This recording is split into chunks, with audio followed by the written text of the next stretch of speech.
In the continuous effort to propagate peace, unity and patriotism, even during this time we are facing the COVID-19 pandemic, we went out to reach out to the National Cohesion and Integration Commission, a member of the Social Cohesion Committee, Mr. Mike Eldon, to have a conversation on strategic communications with regards to issues national cohesion, peace and unity, more so during this time of COVID-19 pandemic.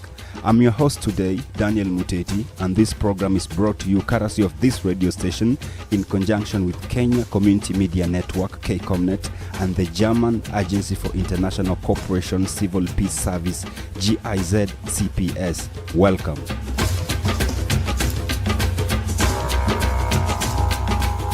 Good afternoon, sir. Maybe give us a brief introduction of yourself and what you do. My name is Mike Eldon. I'm in the later years of my life, although I hope I have many more to go. I have been in Kenya since 1977, so well over 40 years.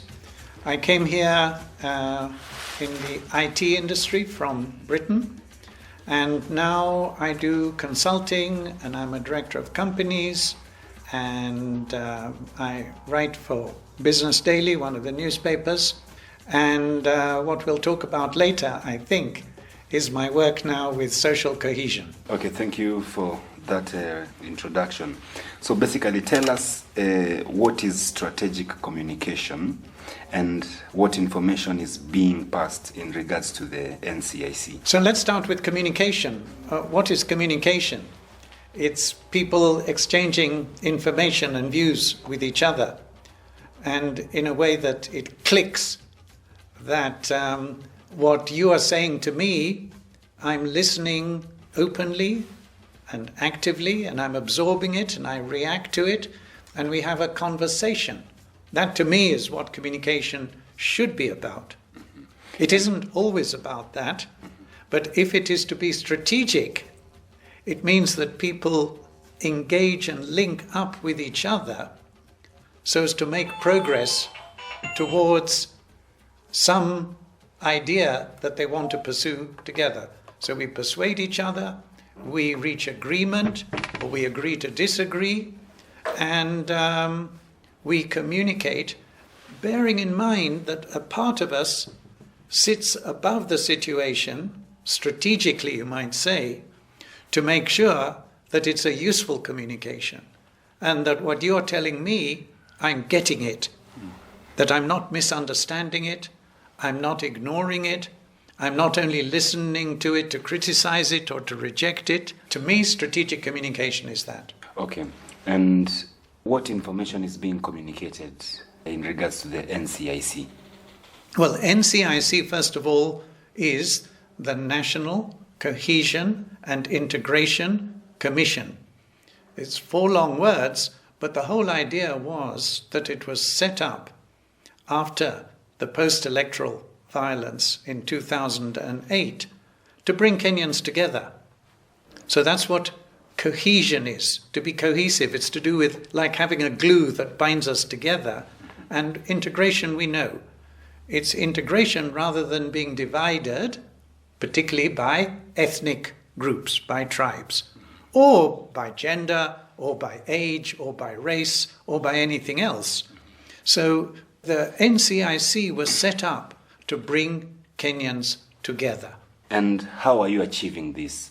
What kind of communication, or rather what messages are you passing out there to bring Kenyans together, as you say? There's the general reason why NCIC was set up, but now we're in this time of the COVID-19 crisis, the pandemic, where there are extra challenges of communication, extra challenges of bringing people together. And one challenge has been bringing those who live in towns together with rural people who may not have access to all the technology that we town guys tend to have more of. And the other one, we're a very unequal society in Kenya, aren't we? Yes, we are.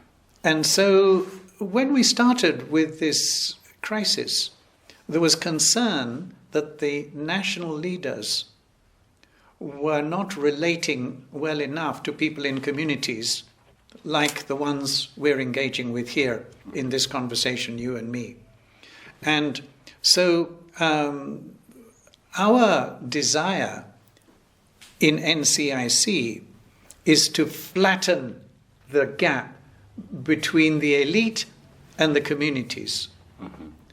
And so we have been encouraging our leaders to be more compassionate. And they've been doing it. It's been very nice to see that evolution. And another word that we like very much is empathy. And empathy is putting yourself in the other person's shoes. So I may be the cabinet secretary with my bodyguard and my,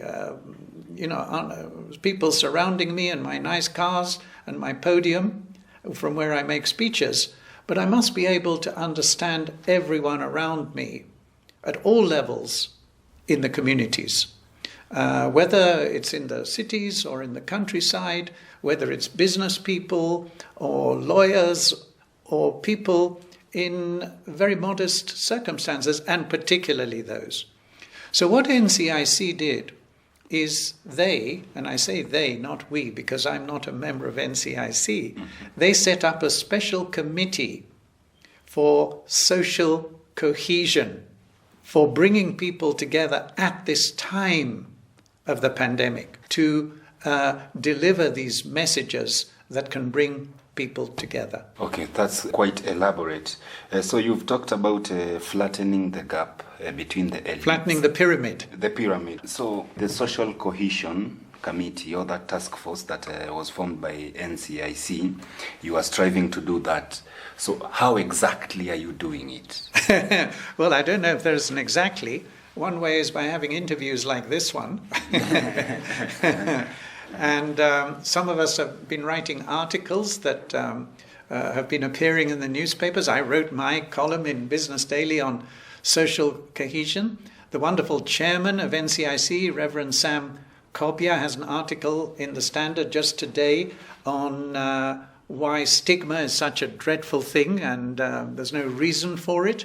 And we have Gladys Mwiti, who's a clinical psychologist, and she's doing some excellent articles. We have Dr. Mustafa Ali writing about children and how we don't want domestic violence towards children. So in all these different areas where we need people living peacefully together, we are sending out messages to help the people themselves and all those who deal with them.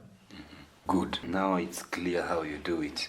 So this strategic communication in relation to cohesion and integration, how does it affect different communities or other diverse communities within same societies? You know, there's no easy answer to this, of course. And the question is, how strategic is the communication? There was a time a year or two ago when I was running workshops for the Aga Khan University Graduate School of Media and Communications. And we were doing leadership work with leaders all over Africa, very senior leaders around the continent. And one of the elements is the voice of leadership. How leaders speak, and therefore how they are heard.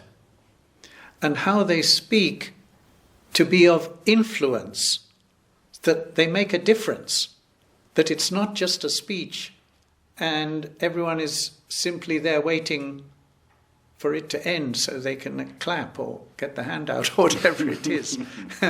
So how do you communicate for influence? And there are various levels of influence. The first one, which is the easiest one, is raising awareness. So you raise awareness, let's say, on alcohol. And I run this big campaign and I have T-shirts and put up billboards to say drinking too much is very bad for you. And it can lead to violence and you waste your money and you can have car crashes or matatu crashes, whatever. Awareness raising. But awareness raising isn't enough because I can appreciate that it's not a good idea to get drunk every night, but I still continue doing it. And so the next stage is to change my attitude towards drinking too much.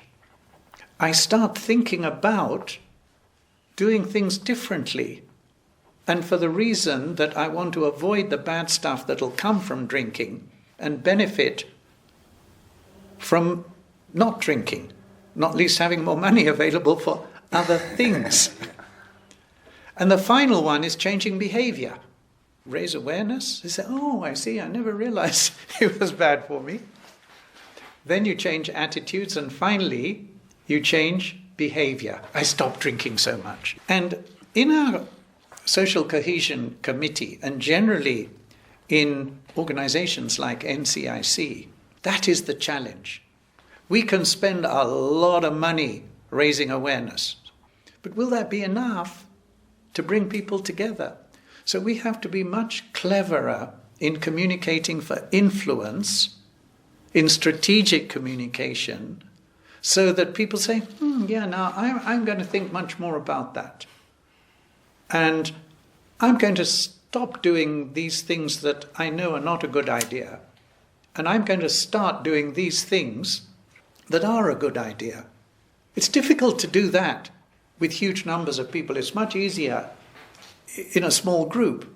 And that's why, at the end of the day, it can't just be the president and the cabinet secretary for health and his senior people and the CS Interior who talk to the people from their podiums. It has to be leaders from within the community. Back to flattening the pyramid, isn't it? So who are these leaders that are going to bring a street full of people together, or even 5 houses, and to have a strategic communication with them?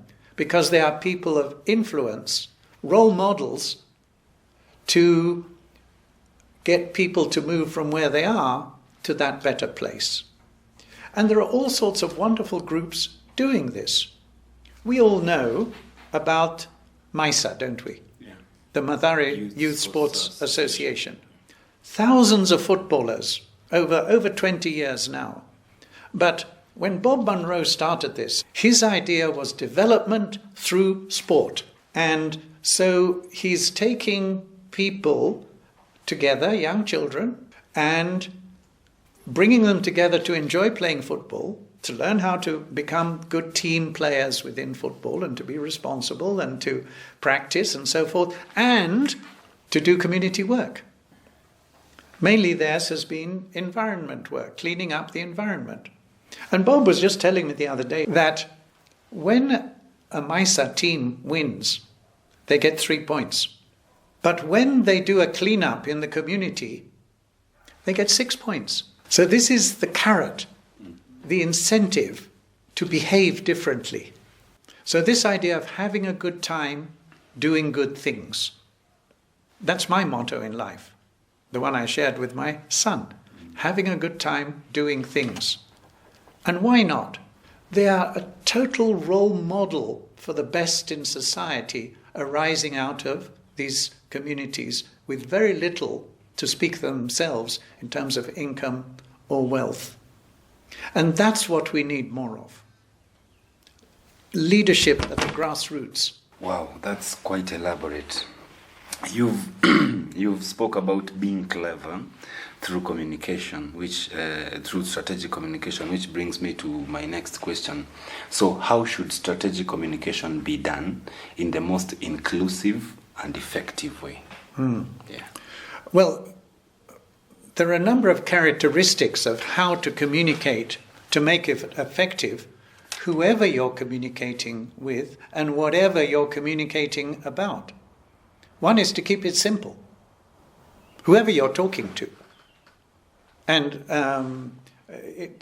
sometimes we have the problem that the more you are a professor and the more degrees you have and pieces of paper and letters after your name, you think the more you have to use long words in complicated sentences.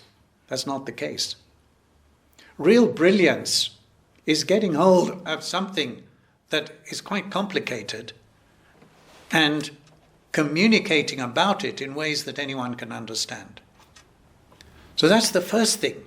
It has to be simple. It has to be clear. Then you have to test whether it has been understood. How do you do that? You ask questions. What do you think about what I've said? Not simply to say, did you understand what I say? Because the chances are, to whatever extent they did or they did not, they'll say, yes, yes, yes, yes. Yeah. So you get what's called feedback. And you keep getting feedback. Because this is the whole problem, isn't it, with our traditional education system, which is leading now to this revolution through the competency-based curriculum, which is no longer about I lecture, I speak, I teach, I know everything, and you student, you learner, you listen, you take notes, and then you throw it all back at me in exam at the end of the term. No. The competency-based curriculum is all about this toing and froing between us, that I am helping you be a learner. I'm not just throwing information at you. And between us, we are being sure that you are learning, and learning usefully to go out into life, to be self-reliant and responsible. So these are the sort of principles of communicating, and why some of us spend quite a bit of our time helping people to communicate better than they have been. Because not many people who communicate poorly actually realize that they do. Either because the language is too complicated, or they're not speaking in the right language altogether. Too much English, as we say. Yeah, I have no choice. So how are you going to communicate in a way that what you are trying to get across happens? And not just happens with awareness, but in order to influence behavior towards being more responsible. Someone who can make a contribution, someone who can benefit within a community together with others. So how do you communicate with people at your level, never mind above or below? How do you partner together in a little micro-community, in a tiny area of a street or a portion of a street? So as far as the strategic communication by the National Cohesion and Integration Commission is concerned, who should be the primary target audience, one, and who should be the secondary target audience for this kind of information? A very simple answer. The primary target audience is 50 million Kenyans. Next question. How about the secondary, how about the secondary target? Tanzanians.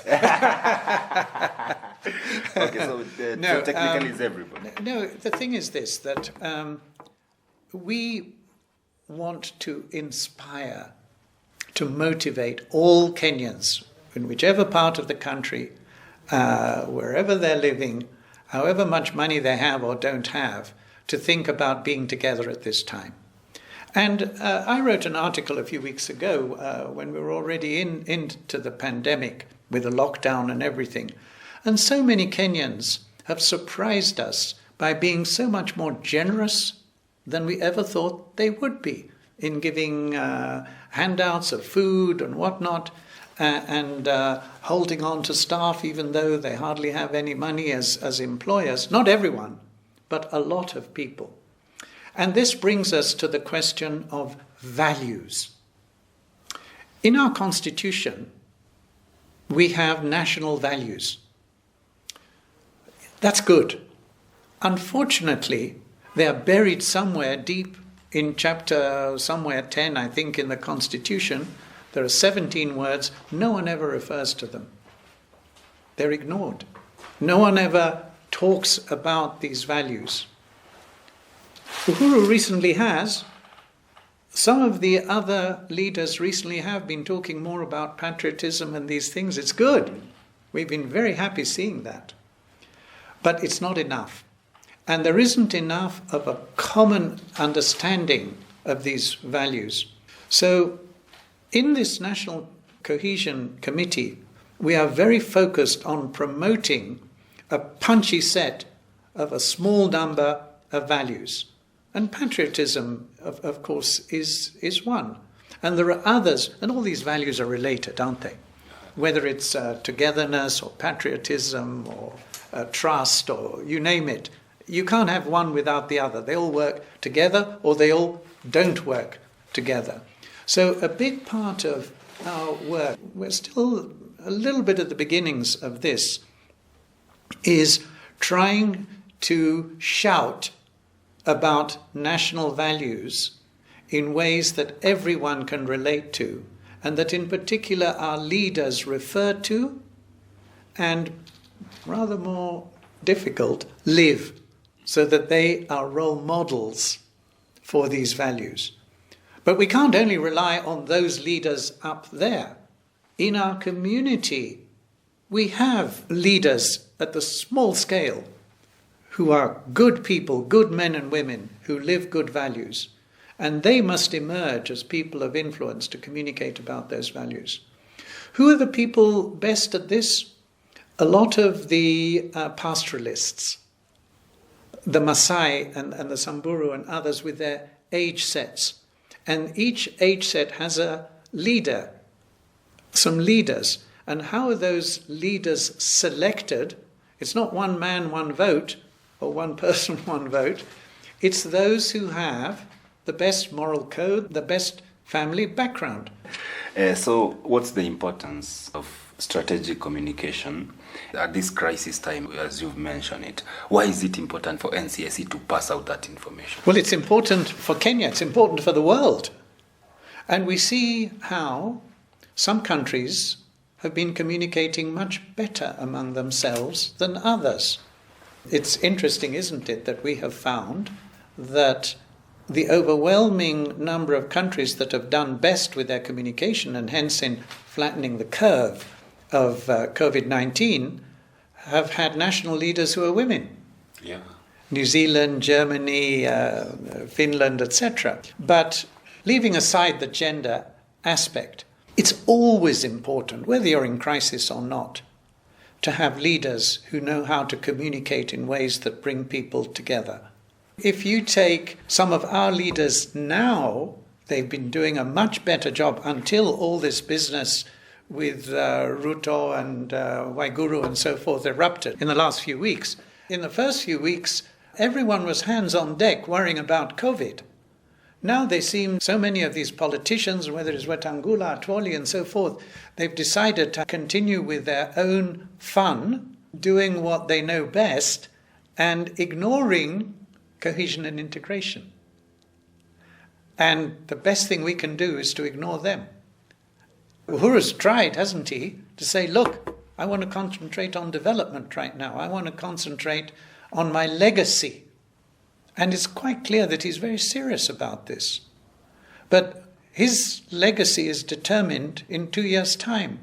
All the others will only begin creating their legacy, if and when any of them becomes president, after then. So they're struggling for that. And that's very unfortunate because it distracts us from cohesion. And the challenge in a country like ours with free media is that you guys love that because you love confrontation and conflict. Because that's what we guys who buy and listen to and watch you buy. So we live with that, and that's why what we do in this social cohesion and what some of our leaders are doing now is the more important to counter this ongoing win-lose, zero-sum political games that the media loves to cover and splash on its front pages. Quite clear. During this conversation, it has come up that the NCIC was set up immediately after the post-election violence, 2007-2008. And fast forward to 2020, the NCIC has already formed the Social Cohesion Committee during the COVID-19 crisis. So when should this communication be done? Is it a crisis type of communication, or is it a communication that can be flowing all through? So when should it be done? I think you know the answer to that. Always. Always. Particularly in a free society like ours is relatively free. And politics is the order of the day and political campaigns never stop. it always challenges cohesion and integration. Because the easiest way, since we had multi-partyism, for a politician to get support is to create these divisions. And so there's never a time not to do this. And the better we get, the more ambitious we become. We want to be even more cohesive. We want to be even more integrated. And above all, what this will require is to be less unequal between the haves and the have-nots, between the urban elite and the rural subsistence people and pastoralists. That's what we have to keep communicating about. So there will always be a role for the NCIC type of institution in any country in the world. Crisis, no crisis. It's at a crisis time that there is an even greater need and hopefully a greater chance of what we have to say being listened to. But it's all to do with the quality of the communication and the extent that we can influence readers of newspapers and listeners to radios and to go directly into communities. So what's the role of the Commission and the relevant stakeholders, both government and non-governmental, in ensuring that the strategic communication are passed out in the right way? The role in many ways is a coaching role, to help people be better at communicating. Unfortunately, and I don't know how it is in other countries, but here in Kenya, many of our most senior people, whether it's in the judiciary or in parliament or in the executive, in government, among the most senior people, they're not very good communicators. They've never learned how to do it. They've never had a coach to help them. And my plea always is that they should reach out and seek help. So how do you communicate, as I've said, with this empathy, put yourself in the other person's shoes, rather than be the stern headmaster, whacking someone's wrist, like the police style that we're all too familiar with. So people need help around the world now. We're looking at helping policemen do and policewomen do better strategic communication. And I put strategic in inverted commas. But does it cost anything to say, thank you, sir, I'm glad your driving license is in good shape? We help others. We do direct communicating. I'm doing that through you now to a particular community and communities. We're writing these articles. Others of us are being interviewed. I think Sam Kobia is about to have a press conference. So there are many different ways, and we have to be we have to take opportunities as they arise and to make opportunities and to collaborate through our networks with other government bodies, with Brand KE, with the Ministry of Sport and Culture, with the Directorate of National Values, with the private sector, with civil society, with religious leaders. We all have to do this together so that we're not treading on each other's toes, leaving gaps. There's so much to do.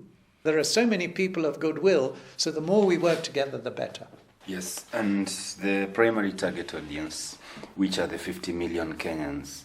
So what's their role in ensuring, after they receive the message, how should they act on the message? So one is for me to change my behavior, and the other one is then for me to become a leader and help you change your behavior also, by being a role model, but by having a conversation in a little group where we all agree together for our own communal good why it's a good idea and why it's better to let go of certain things in order to benefit more from other things. That's what negotiating is about. Okay, so thank you, sir, for your time. Ladies and gentlemen, that was Mike Eldon, the chair for the depot, the Dan Eldon Place of Tomorrow, and also a member of the Social Cohesion Committee formed by the National Cohesion and Integration Commission.